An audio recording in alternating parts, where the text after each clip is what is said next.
बिस्मिल्लाहिर्रहमानिर्रहीम। जावेद हाशमी ऑफिशियल पे खुश आमदीद। मेरे बच्चों, मेरी बेटियों, मेरे पाकिस्तानी भाइयों, अस्सलाम वालेकुम। पहली दफ़ा 1985 में मैंने मुतालबा किया था कि बजट में जहाँ अखराजात किए जा रहे हैं, जिसकी वजह से हमारी महंगाई भी बढ़ रही है, वो तवाज़ुन जब तक पैदा नहीं किया जाएगा तो ये महंगाई बढ़ती रहेगी और लोगों के लिए एक वक्त आएगा कि वो ये बोझ नहीं उठा सकेंगे। इससे मैंने कहा पहली बात तो है कि हमें दिफाई बजट पेश किया जाए आपके कौमी असम्बली में, तो इस पर बहुत चीखम धाड़ शुरू हो गई कि ये तो कहता है कि बजट वो हमारे सामने पेश किया जाए, ये तो फौज और हमारे दिफाई अदारों की कारकर्दगी को ख़त्म करना चाहता है। तो मैं पूछ रहा था, भाई ये बजट जो 70% बजट है वो खर्च हो रहा है हमारे दिफा पे, हमारी जो है अफवाज पाकिस्तान पे और जनरलों पे, तो उन्होंने मेरा जो परखच्चे उड़ाए, क्रिटिसिज्म किया, सिर्फ 2-3 फिक्रे प्रेस में छपने दिया, वरना मेरी पूरी तकरीर को ब्लैक आउट कर दिया गया। आज फिर वही सूरत हालात है कि जो आपका बजट के खर्चे हैं वो सामने हैं, लेकिन जो सबसे बड़ा खर्चा है, जो असल में सारा बजट है 70-80%, वो बजट में रखा ही नहीं जाता, उस पर कोई बहस भी नहीं करता, टेकन एज ग्रांटेड समझा जाता है और कहते हैं जी आगे चलो।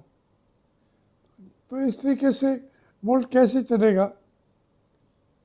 आज महंगाई और ज़िंदगी को महंगे तरीन ज़रिए से गुजारने की कोशिश कर रहे हैं, लेकिन पूरी कौम चीख रही है। उसकी वजूहात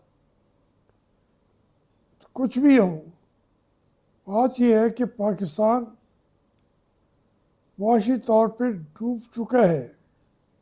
ये कहते हैं कि दिवालिया नहीं हुआ, गलत कहते हैं। मुआशी तौर पर तो डिक्लेयर हो गया है, डिफ़ॉल्टेड डिक्लेयर करना होता है, बाकी वरना बिल्कुल डिक्लेयर्ड मुल्क है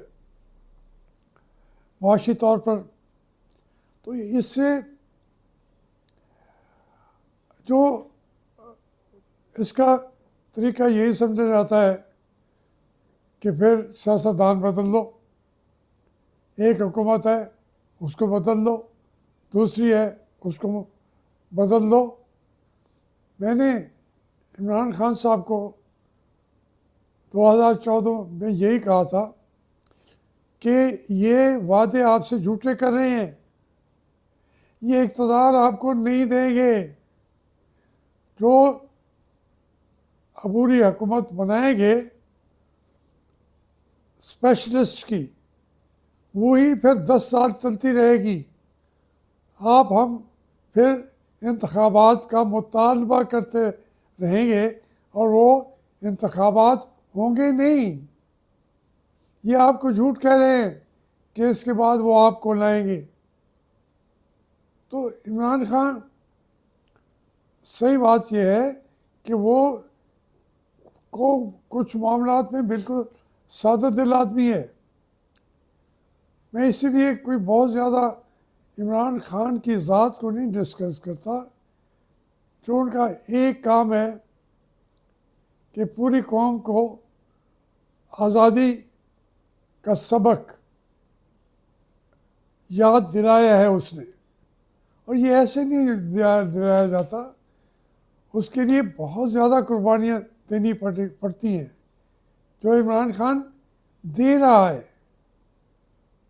जेल के अंदर अभी वो बहुत बात कर रहा है, और जेल में बैठ के बड़े लोग जिक्र भी नहीं करते।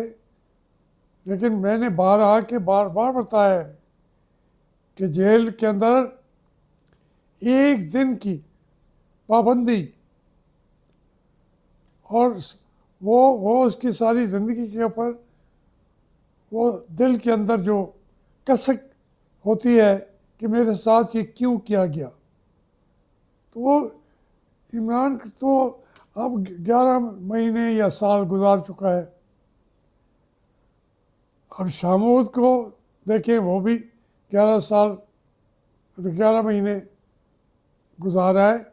लेकिन सबसे बड़ी बात जो है वो यास्मीन राशिदा और सनम और जो ख़वातीन हैं उनके मुझे नाम तो नहीं आता, लेकिन जिस तरीके से वो गुजार रहे हैं, मैं कोई भी वीडियो करूँगा तो उनका नाम मेरे ज़हन पे सवार हो जाता है कि उनका ज़िक्र करो, उन बच्चों का ज़िक्र करो जिनके माँ बाप 1 साल से ज़्यादा अरसा उनकी राहें तक रहे हैं। उन माओं का जिक्र करो जिनके छोटे छोटे बच्चे माँ की शक्ल देख के वे भी भूल चुके हैं। और ये सबके साथ हुआ। महमूद अचकज़ई साहब कहते हैं कि मेरे वालिद थे और मैं 6 साल की उम्र में वो रिहा हुए तो मैंने उनको देखा। पाकिस्तान की फ़ौज उठा के उनको ले गई।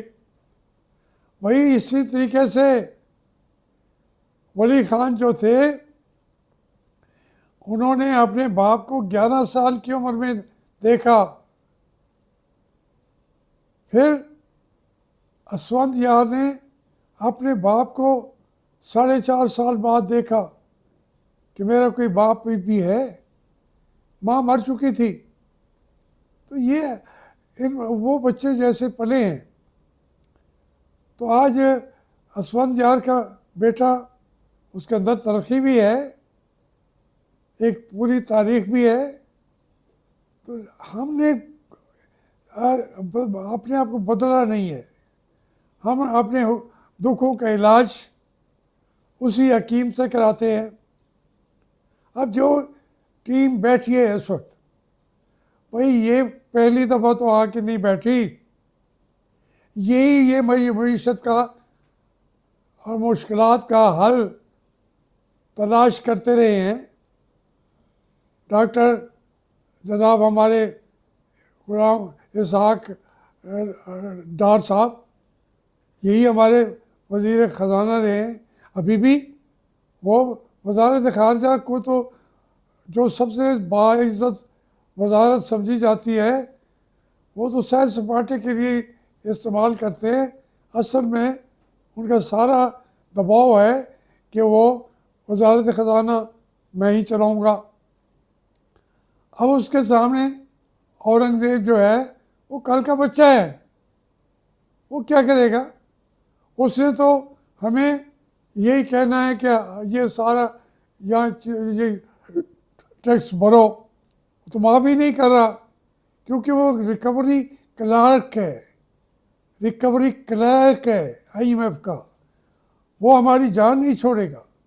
हमारे वज़ीर आज़म साहब जो हैं, उनको अंदाज़ा करें, उन्हें ये समझ नहीं आती कि ये वज़ीर ये जो मेरे सामने खड़ा है प्यूटन है या उसका ड्राइवर है। वो ड्राइवर से जाके पहले मिल के वापसी पे वो प्यूटन बेचारा जो हाथ लेके खड़ा होता है, फिर उसको वो हाथ मिलाते हैं। तो ये हमारे यहाँ कोई इसको कोई बुरा भी नहीं समझा जाता। याह्या खान ने जाके, माफ़ करना मैं वो बात कर नहीं सकता जो उन्होंने ईरान के अंदर किया था, वही पतलून के अंदर पेशाब कर दिया था। फिर उसके आगे क्या कि पतलून भी नहीं बांधी हुई थी सही तरीके से। मैं अब खोल के क्या बताऊं। सब ने, जब वो शाह ईरान से मिल रहे थे तो लोगों ने उनको कहा कि आप थोड़ा इशारे किए, उसने कहा खबरदार मैं बैठा हूँ। ये सूरत हाल हमारे सरबराहान ममलिकत अब तक रहे हैं। वो यही हमारा वो जो जिस्मानी तौर पे, ज़हनी तौर पे और अपने उस मुझे आप कहते हैं, मैं कहता हूँ वो थी मफलूज क़यादत, जैसे पूरे पाकिस्तान को मफलूज कर दिया। तो इसमें एक ये जो जंग है, इसको मैं तहरीक इंसाफ को कहूँगा कि आप इस जैसा लीडर आपको भी नहीं मिलना, शायद पाकिस्तान को भी नहीं मिलना। उसके अंदर भी जितनी खामियाँ तलाश करना चाहे कर सकते हैं। वो कोई फरिश्ता है तो नहीं है, इंसान है। लेकिन जिस वक्त पाकिस्तान की सबसे बड़ी ज़रूरत है कि पाकिस्तान को आज़ाद होना चाहिए, कौम को आज़ाद होना चाहिए, उस वक्त ये नारा वो लेके खड़ा है। तो हम इस नारे के साथ हैं। कोई कहे कि बार बार आप उन्हीं का नाम लेते हैं, बार बार क्यों नाम लेते हैं भाई, इसके अलावा कौन खड़ा रहा है? 70 साल में कौन खड़ा रहा है? जो खड़ा रहा है वो आगे जाके बिक गया है। आज वो हमें दर्श देते हैं कि फ़ौज का साथ दो, हम अज़्म इस्तेहकाम का साथ दो। ये बातें हो रही हैं इस मुल्क में, जिनको हमने लीडर समझा और जो कहते थे कि हम किसी की अहकामात कबूल नहीं करेंगे, वो आज अहकामात का इंतज़ार करते हैं कि हुक्म कीजिए मेरे आका। मैं ये नहीं कर सकता। खुदा हाफ़िज़।